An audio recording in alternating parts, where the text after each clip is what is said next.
Dikisahkan di suatu daerah, terdapat seorang yang dalam waktu cukup lama dikenal sebagai ahli ibadah.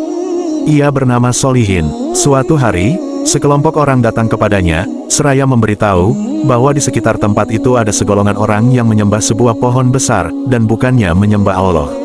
Mendengar informasi tersebut, Solihin pun marah. Kemudian ia mengambil kapaknya, dan pergi menuju pohon yang dimaksud, untuk menebangnya. Di tengah perjalanan, ia bertemu iblis yang menampakkan dirinya sebagai seorang syekh menghadang langkah Solihin. "Kemana kamu akan pergi, Solihin?" tanya iblis. "Aku akan menebang pohon yang disembah itu," jawab Solihin. "Apa kepentinganmu dengan pohon itu? Kamu telah meninggalkan ibadah, dan meninggalkan kesibukanmu, lalu kamu meluangkan waktu untuk selain itu." Iblis mencoba merayu Solihin. "Ini adalah bagian dari ibadahku juga," jawab Solihin. "Kalau begitu, aku tidak akan membiarkanmu untuk menebangnya." Lalu iblis menyerang Solihin.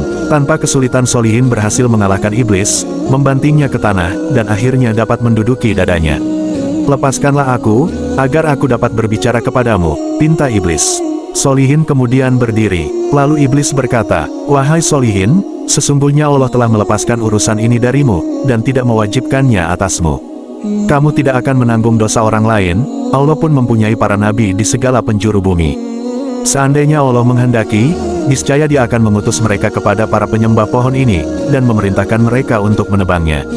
Aku tetap harus menebangnya," tutur Solihin bersikukuh. Iblis pun kembali menyerang Solihin, namun kembali dengan mudah Solihin dapat mengatasi perlawanan iblis itu, dibantingnya ke tanah, lalu diduduki dadanya.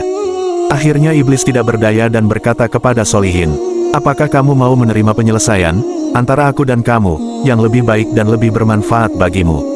"Apa itu?" tanya Solihin. "Lepaskanlah aku supaya aku dapat mengatakannya." Solihin pun melepaskannya. Lalu iblis berkata, "Kamu adalah seorang laki-laki miskin. Kamu tidak memiliki apa-apa. Kamu hanyalah beban yang memberatkan manusia. Barangkali kamu akan berbuat baik kepada kawan-kawanmu, membantu tetangga-tetanggamu, dan tidak lagi membutuhkan orang lain." "Benar," Solihin mengiyakan. "Pulang dan tinggalkanlah urusan ini. Setiap malam aku akan meletakkan 2 dinar di bawah kepalamu. Saat pagi hari kamu bisa mengambilnya, lalu membelanjakannya untuk dirimu dan keluargamu, serta menyedekahkan untuk teman-temanmu.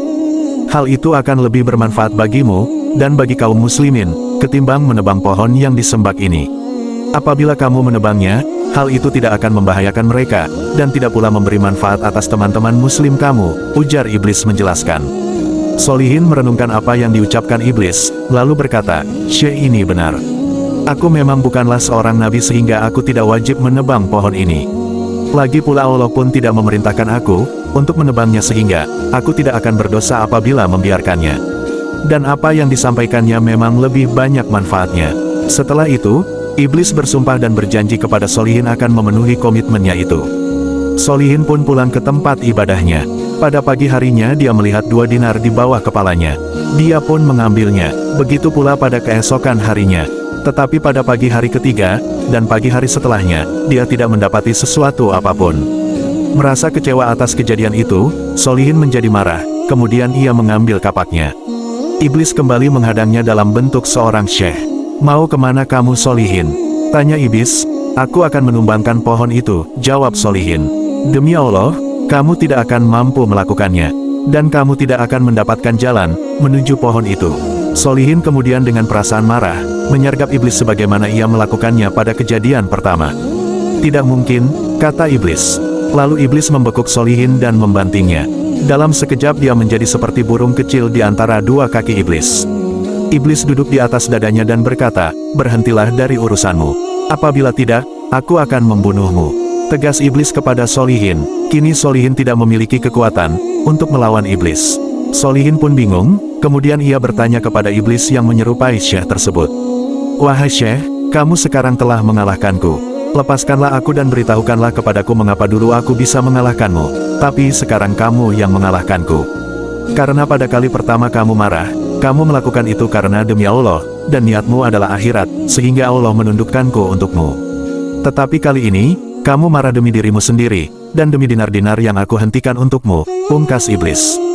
Dari kisah tersebut, dapat kita ambil hikmah di dalamnya, betapa jika kita melakukan suatu urusan karena Allah, niscaya Allah akan mempermudah jalannya, dan memberikan kekuatan serta keyakinan untuk menuntaskan segala urusan yang kita hadapi. Namun kita juga harus tetap waspada, akan adanya godaan dan gangguan setan, yang selalu berusaha untuk menjerumuskan manusia ke dalam kesesatan hidup.